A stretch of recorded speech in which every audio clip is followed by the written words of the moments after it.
What's going on, guys? Welcome back to my channel. If you're new here, my name is Layne and I'm a doctorally prepared family nurse practitioner, and I recently passed my board exams. Woohoo! And I'm here to help you guys pass yours too. So I made another video recently that was about passing your board exams 2 weeks after graduation. Crazy, right? But it can be done. I'm proof of that. But at the same time, I know that that is not for everyone. And not everyone wants to be studying while they're in their last semester. So if that's you, I'm making this video for you. So this video is more about what I wished that I would have done in terms of studying for boards. And I'm glad I passed and everything, but I also realized that some of the things I was buying, I probably didn't actually need, and you might not need them either. And this is kind of what I would do to optimize my studying if I had 6 weeks to study and I wasn't in school. So with that being said, let's get started with this video, and I hope that this really helps you guys.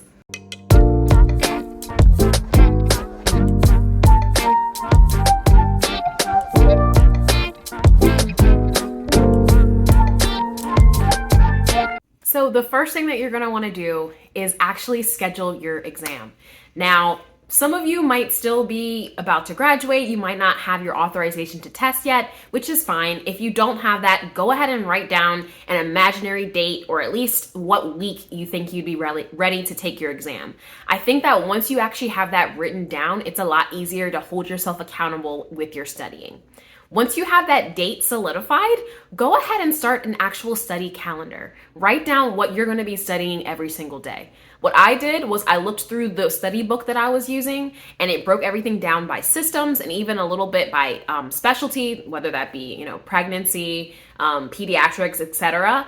And I literally wrote down each day what I was going to be studying. Now, for some of the heavier chapters or ones that I felt like I was struggling in, I might have given myself 2 to 3 days to even go over that content, to just really kind of spread things out. But for those that I felt stronger in, I was like, I'll need a day. I only put down about 1 day to study.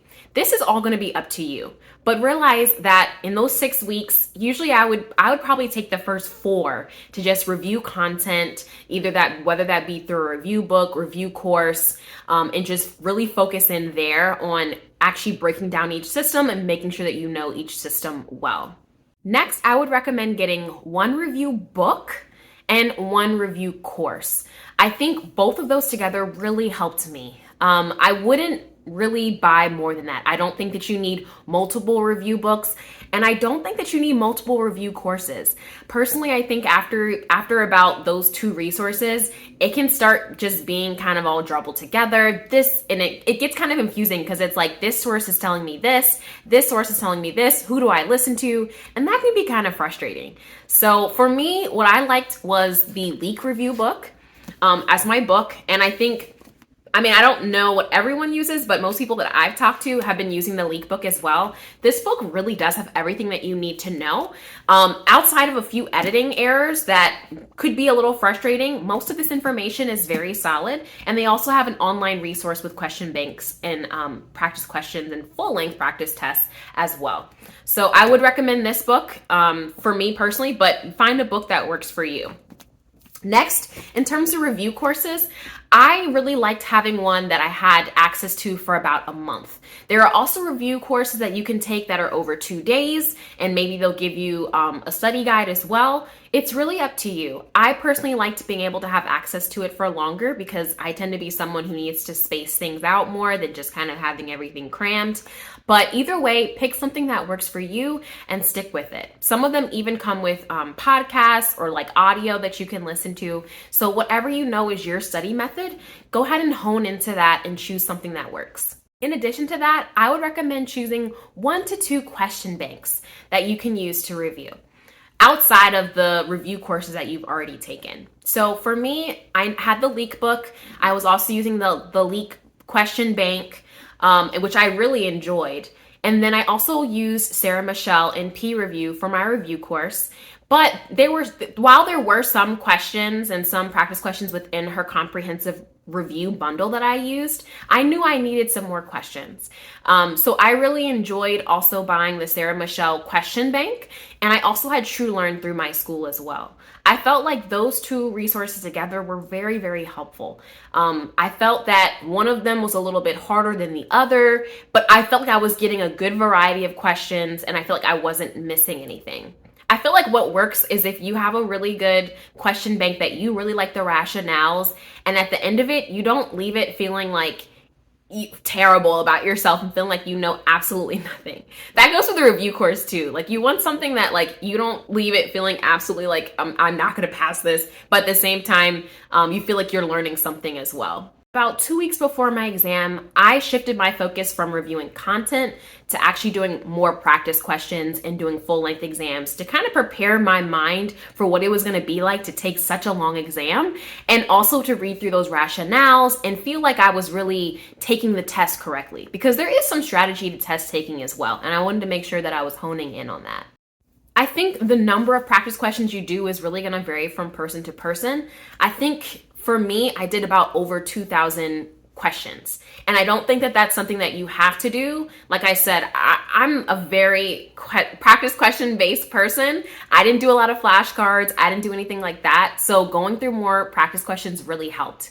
I think definitely upwards of 1,000 study questions is definitely safe to say. But then upwards of that, it's really going to depend on you. But I think if you're doing over 2,000 practice questions, you're probably in a good space, because odds are when you get to the exam, you're going to see either similar questions, or you're really going to know how to cancel out maybe the wrong answers and maybe get yourself down to 2 potential options. And that's really going to help you a lot. So something else I did do, in addition to the practice questions and the question bank, was I did take 2 full-length practice exams that were outside of those question banks. Now, these are really going to vary from person to person. I have no regrets in terms of purchasing the ones that I did, but I do not think that these next 2 are mandatory. So just consider these bonuses if you'd like to try them. So one that I used about a week before my exam was the APEA predictor test, actually.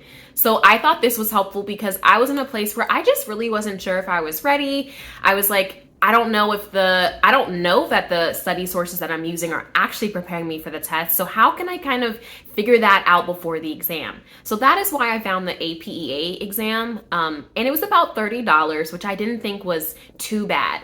I took it and it said I was above average and ready for the exam. For me, my anxiety was still telling me, I don't know, I need another week. And I don't regret that I took another week. I looked at that exam, I looked at my weaknesses, and I really honed in on those, and I practiced more in those areas.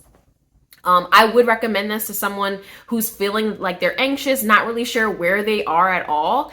I would not recommend taking this super close to your exam. I think the 1 week mark was even maybe cutting it close, because if I hadn't done well, it might have made me feel anxious. So I would say to take that predictor exam 1 to 2 weeks before you have it scheduled, because then that will give you time. If you're borderline or not quite ready, then you know what you need to study, and that still gives you plenty of time to improve your score. And then the next test that I would recommend as kind of a bonus, but nice to have, but I don't think I really needed to buy this, was actually the AANP practice exam on the AANP credentialing board website. So I did take the AANP, so I can't really speak to the ANCC, but I know for the AANP, the practice questions were very helpful. It was about 75 questions from old exams, and it cost about $50. The $50 was a little pricey to me, but it also was very helpful because you can see the exact layout of what it's going to look like on exam day in terms of how do you highlight, how do you flag a question, what is it going to look like going from one question to another. This might seem minor, but actually it was very helpful to me on the day of the exam when my anxiety was very high, that I at least kind of was familiar with what things looked like. So that if that's you, this also might be helpful. And then I also found it helpful because I kind of knew what the level of difficulty would be for the questions. And it had me start thinking like, okay, they're not really trying to trick me here. The questions seemed to be pretty straightforward. And if I knew the content, then I feel like I was able to identify the correct answer. So I think that could be very helpful when you're studying. I think for that one, I also would probably take it about a week before. I actually did it less than a week before, and I think it was kind of my anxiety telling me that I needed to take that. And I wish I had taken it earlier, just so I would have felt like, okay, if I didn't do well on that, I would have still had time to study. And then my last tip is that if you're doing the 6-week plan, I would say try not to study the day before your exam.